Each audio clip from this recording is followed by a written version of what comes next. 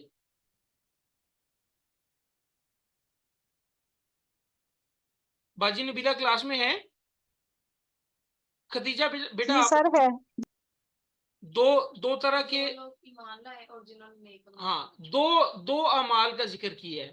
یعنی ایسے اللہ تعالیٰ نے وعدہ کیا ہے مومنین سے جو ایمان لے کے آئے ہیں اور عمل صالح کیے ہیں.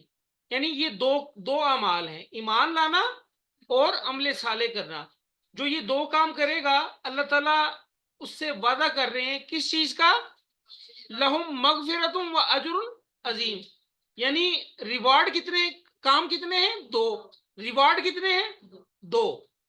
بات سمجھ میں آ رہی ہے؟ تو یہاں پر بعض مفسرین کہتے ہیں کہ ایسا شخص جو ایمان لے کے آ گیا لیکن اس نے عمل صالح نہیں کیے، اللہ تعالیٰ اس کو بھی جو ہے وہ معاف فرما دیں گے. ٹھیک ہے، اللہ کی ذات جو ہے نا وہ ہے نا، ایک حدیث میں آتا ہے کہ میں اپنے بندے کے گمان پر ہوں. اللہ تعالیٰ فرماتے ہیں میں اپنے بندے کے گمان پر ہوں. جیسا میرا بندہ میرے متعلق گمان رکھتا ہے نا، میں اس کے مطابق اس کو ٹریٹ کرتا ہوں. اللہ تعالیٰ یہ فرماتے ہیں. ٹھیک ہے، تو ایمان لے آیا عمل صالح نہیں کیے تو اللہ تعالیٰ اس کو بھی معاف کر دیں گے. لیکن اجر عظیم کس کو ملے گا؟